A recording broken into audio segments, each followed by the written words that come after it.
Good day, YouTube. It is January 6, 2019, and we're working on I believe it's a 1977 John Deere 210, and it's Kohler 10 horsepower K241 cast iron engine.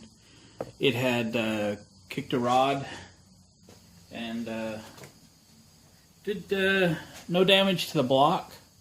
That was what was in it. Somebody had been in it. They took the rest of the rod with them when they left. But the block wasn't damaged. I've done a previous video where we polished up the crank right here in the shop. And we're about to hone this thing out and start assembly. We also just cleaned and degreased the engine block, so after we get it honed right before we assemble it, or some point during assembly, we can paint the engine. So I've just got a regular cylinder hone, automotive style.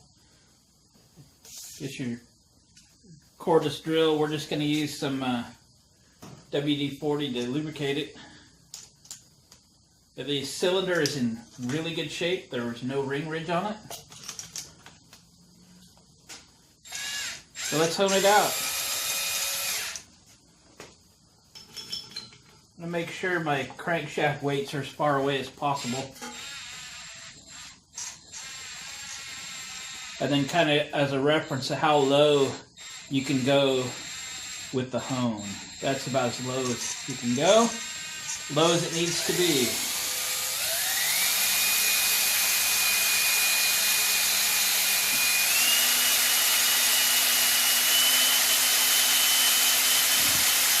The whole idea of honing the cylinder, it screws it up. It also roughs up the surface so that the new rings will seat. If you didn't hone it and you put new rings in it, there's a pretty good chance that the engine will always use oil. It will never seat, it'll never have all of its compression, it'll never run as good as it should. Keep everything oiled up in there.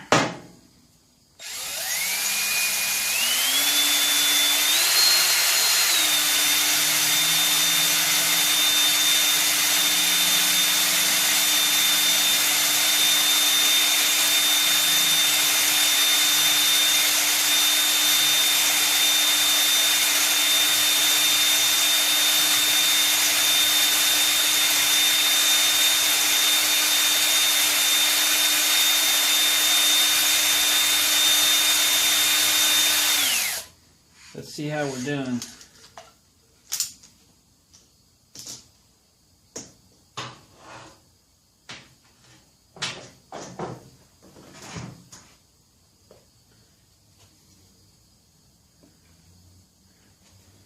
Yes, let me get a towel here.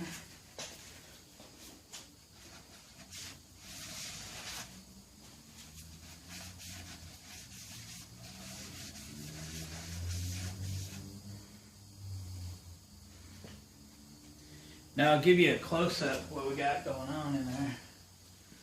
Find a flashlight. You can see, I gotta look through the viewfinder, make sure you can see what I think you can see. Coming down.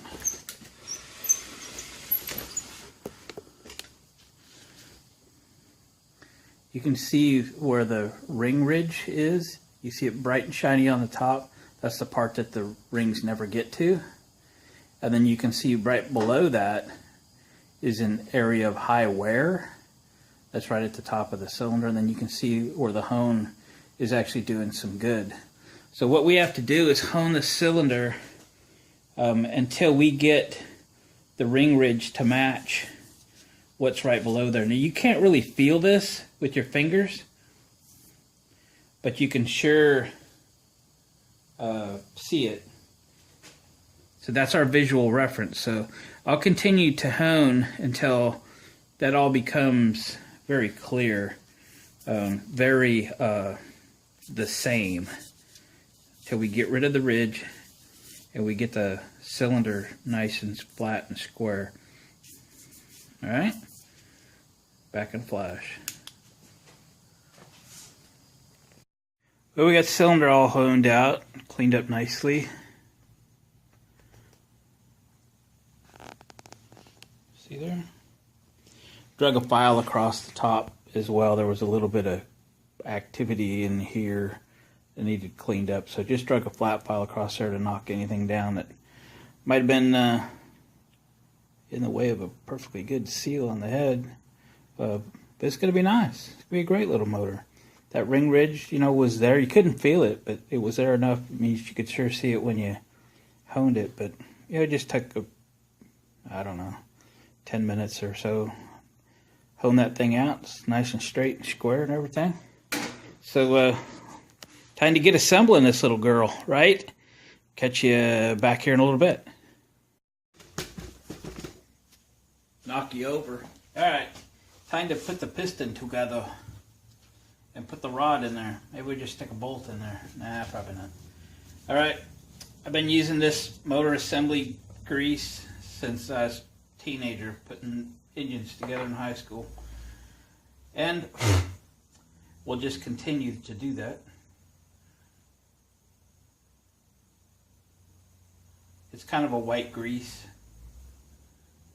Kind of apply it there. Put that there.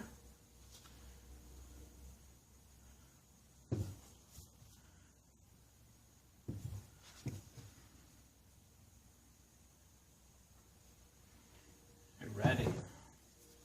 Now, get dirty.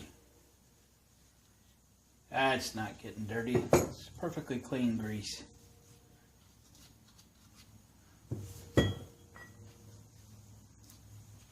Some people use oil, and if you're going to assemble it and you know, start the engine like, you know, in the same day or two, it's probably just fine.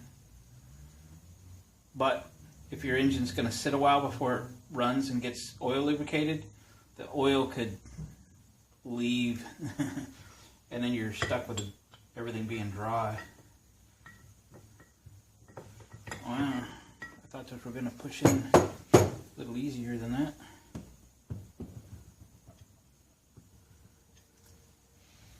We're going to have to tap them in now. Hang on.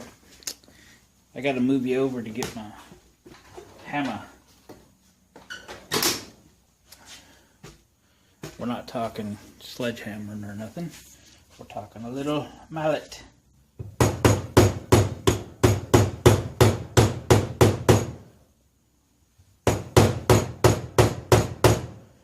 They fit fairly tight.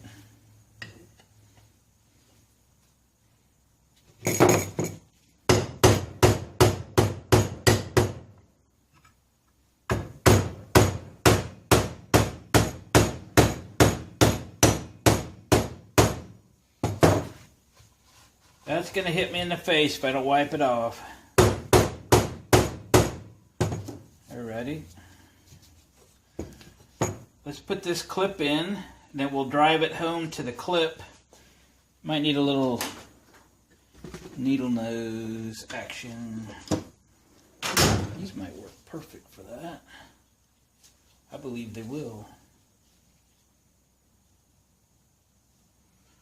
And do it without launching it across the shop.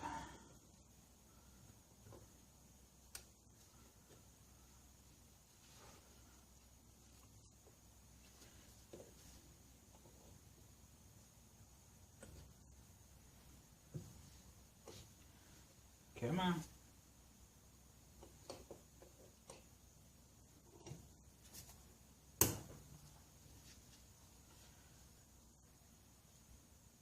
Everything's so nicely greased up now. Makes the clips fun to install. Let's just try it with a screwdriver.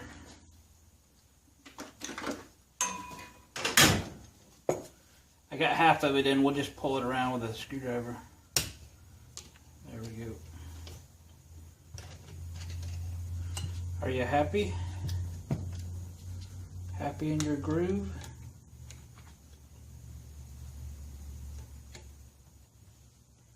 Yep, everybody.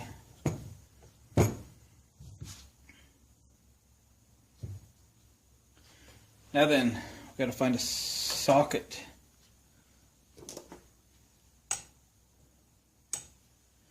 That is 1/2 inch. Gonna have to kick you out of the way again. Let's find a 9/16. Sweet. To tap that in there with.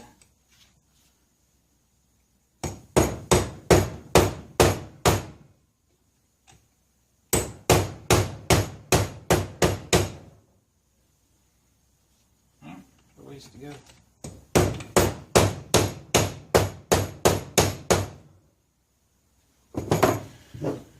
Are we against the clip? It appears we are.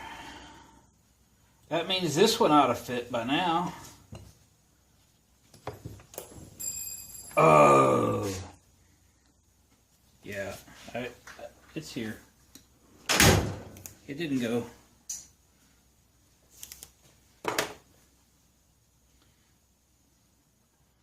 It didn't launch too far.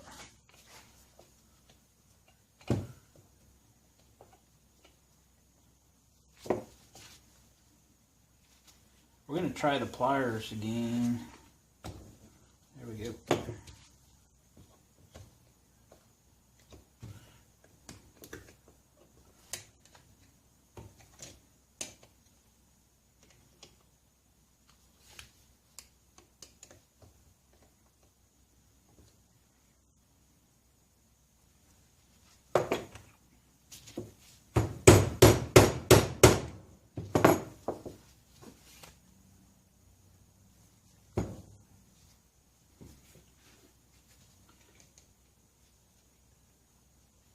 Got a little bit to go there. Yep. Hang on, I'm going to turn on this other light.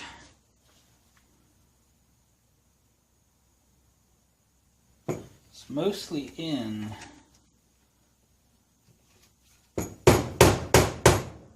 There it is. That's what we needed, a little more persuasion. Alright, so the piston's together. We gotta put some rings on it. We also got some instructions with the kit, and I think I'll watch a video or two on, I think that Kohler offers, this being an oil slinger type engine, not being an oil pump pressurized system. It's very important which direction the holes go for oiling purposes. So I need to do a little more research on that, and we'll put this thing together and put it in, but its orientations I'm not clear about right now, so we'll do a little looking. We'll not be in a hurry to put this little motor together, because I want her to last, whether I keep it or don't. If you're going through the trouble to rebuild the motor, let's build it right. So I'll do that, and I'll check back with you in a day or two. For you, though, it'll be instantly. Let's put the piston in this engine. I took and wrote on the piston itself, or the rod itself. Can barely see it now. It says cam, C-A-M. This is the side that has to go to the cam, because it's got the oil hole in it. So it's got to go that way. The cam valves are over here. This has to go this way. Oh, by the way, this is my favorite ring compressor. I think I have 3 of these now, because I see them at tool sales, yard sales, and I just grab it.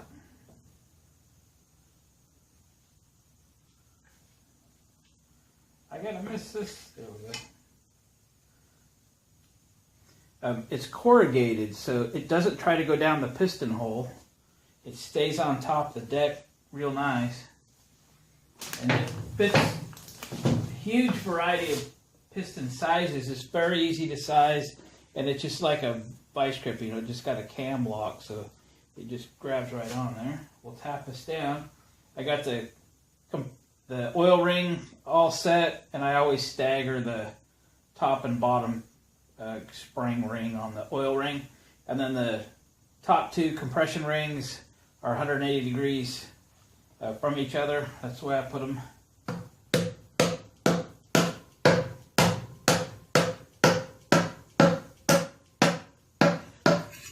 I use engine assembly grease. You could use oil or grease or whatever you want to use. This is what I use. Always have, always will. Makes your engines smoke real nice when you first fire them up. So I got to lay this engine down and direct that piston and rod assembly down onto the crank nice and easy. I've got the bolts and stuff over here ready to install. We'll put some Loctite on them, and I got all the torque specs and stuff right there. So it's kind of hard to show that. And I got to wrestle this. That engine block is gosh darn heavy, and it's a little hard to deal with and get it in the video to work without a cameraman. So I'll stop the video here, and I'll get that piston all in and get her torqued down, and we'll come back when I got something better to show you. So I thought I'd read all these notes down here as I was trying to get the torque spec for the rod, which is 140 inch-pounds, by the way. And then it says, always check rod dipper length. Some models must be trimmed to match your old rod. Well, and I don't really have an old rod, but I can tell you that this one is at least that much too long.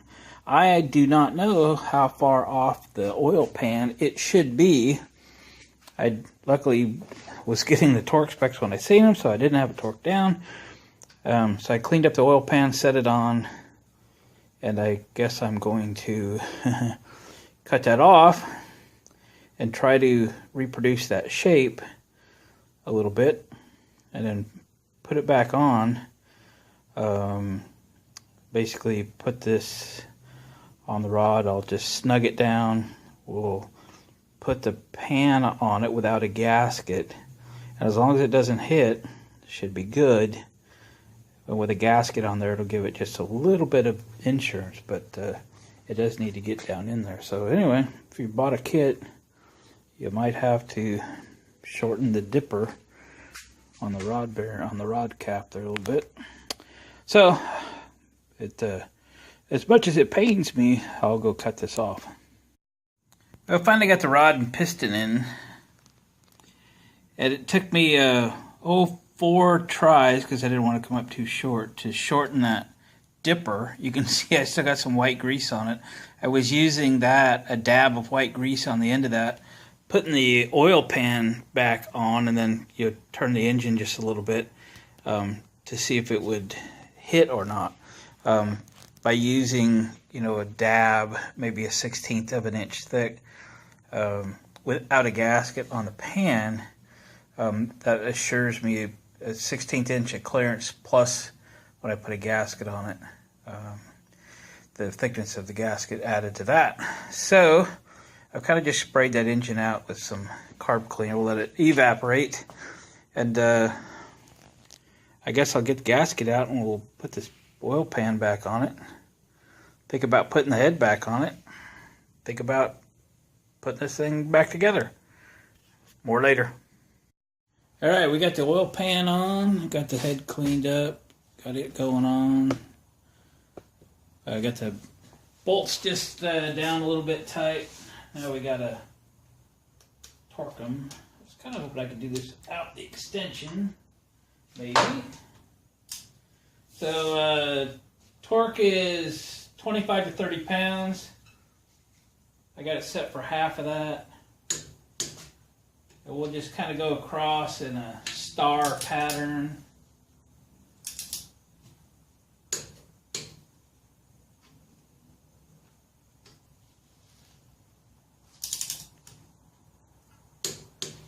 We're going to bring these bolts up in about 3 steps. Okay. I could have left that spark plug out of there for a little while. And let me grab a deep socket for that, or a wrench for a moment. So I can reach in there. Because one of them's got a stud. That's wrong.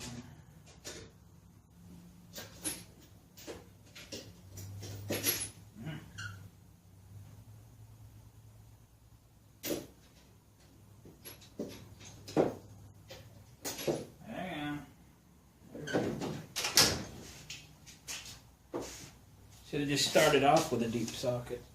We'll use that.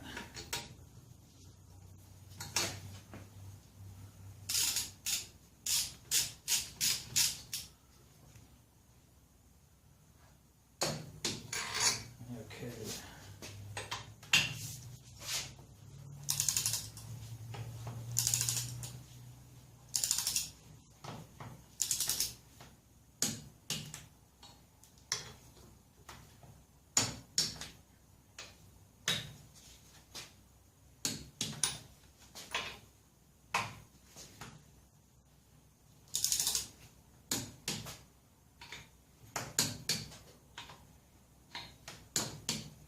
Alright, now we're going up.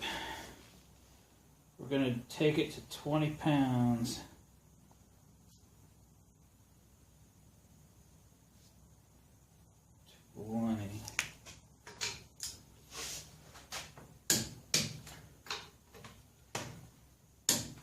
Again in a kind of a star pattern across the head.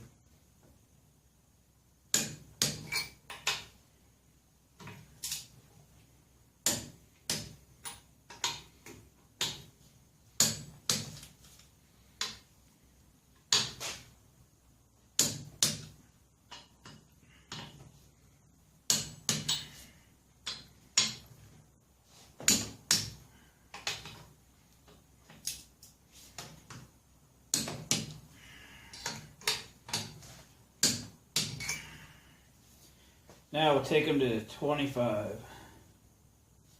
3, 4, 25.